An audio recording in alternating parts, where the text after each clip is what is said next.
subscribe to our YouTube channel and press the bell icon to get the latest updates. Hi everybody and welcome back to Sophia Traders Bookstore's weekly book introduction, and this is Samil.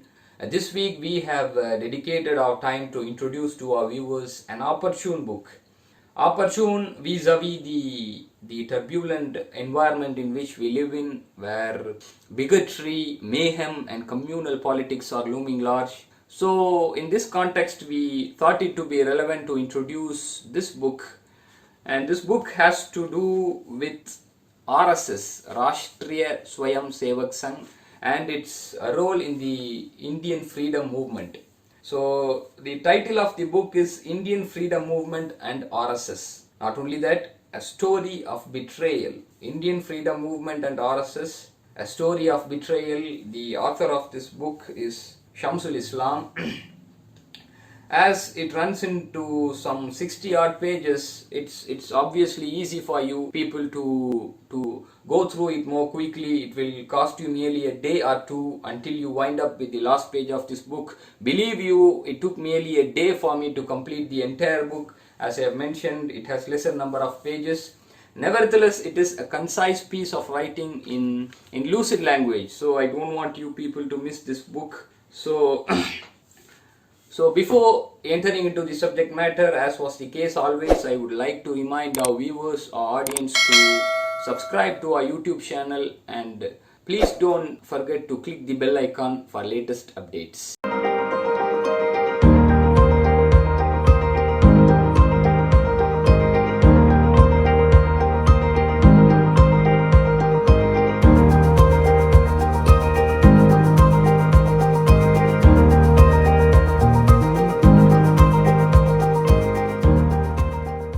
Rashtriya Swayam Sevak Sangh, RSS, claims to be the greatest embodiment of nationalism in the country today. There has been a concerted attempt, especially after the coming to power of the Atal Bihari Vajpayee led government in 1998.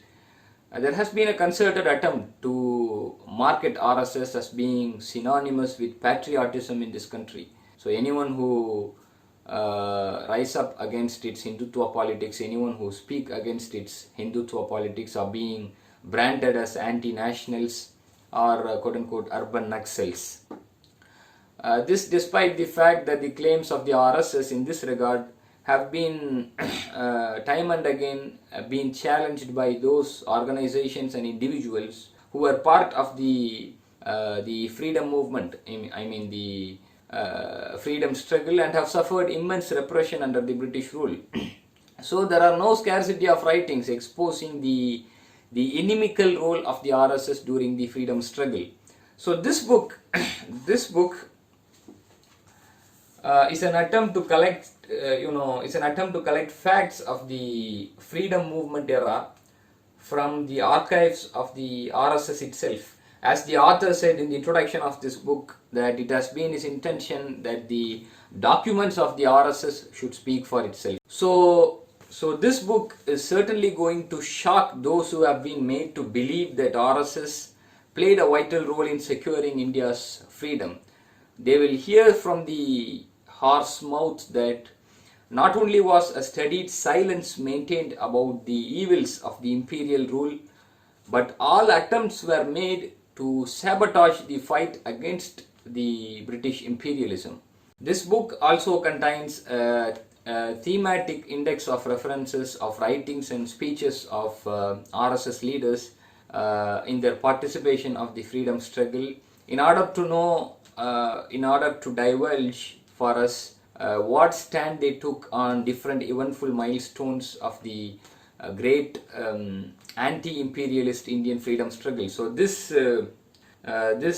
thematic index of references is at the end of the book. They have attached it at the end of the book. So before I conclude this introduction, I would like to quote some of the passages from the book, especially the stalwarts of the RSS outfit. The first in the list is M.S. Golwalkar. M.S. Golwalkar is the second chieftain of the RSS, only next to Dr. Hedgewar. Dr. Hedgewar is the founder and the first leader, the first chieftain of the RSS, and M.S. Golwalkar succeeded him as the ideologue, the mentor, and the leader of RSS. So he wrote a book and published in the year 1939. The name of the book is We Are Our Nationhood Defined. We Are Our Nationhood Defined. This book gives us an insight into what the organization, the ideology of this organization is all about. In this book, we have a copy of this, a portion of this book. So in that book, he idealized the Nazi cultural nationalism of Hitler, Adolf Hitler, which of course ruthlessly killed millions of innocent Jews.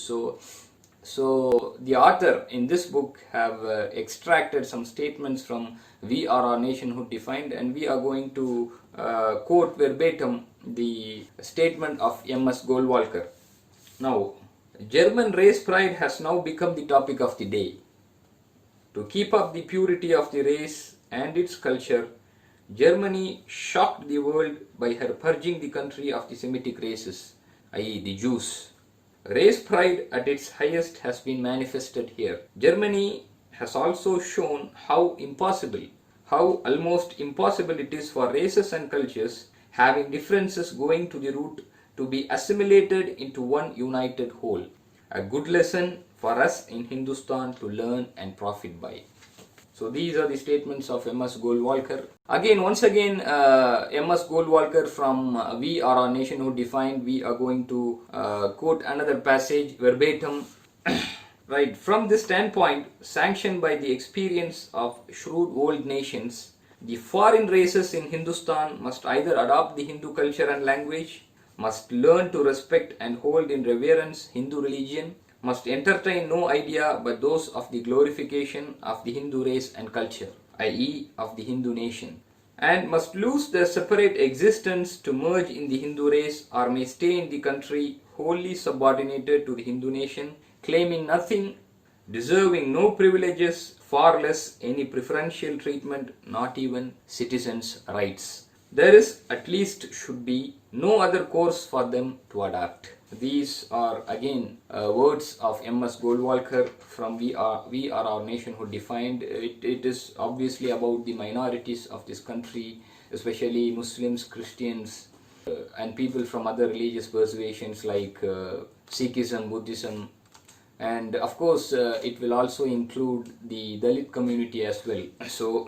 the third passage comes from V.D. Savarkar or Veer Savarkar, another person, another leader who has been held in high esteem by the members of the RSS, and this is the person who wrote to the British regime 5 times expressing his apology and assuring them that he will never ever participate in any anti-imperial demonstrations or activities from then on.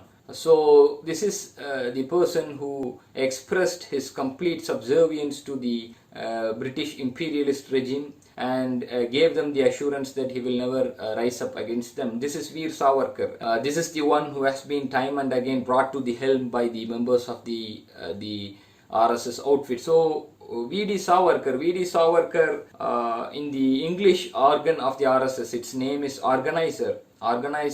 He wrote in Organizer in the eve of the day of independence, i.e. August the 14th, 1947, expressing his concept of a nation. In it he writes that verbatim, let us no longer allow ourselves to be influenced by false notions of nationhood.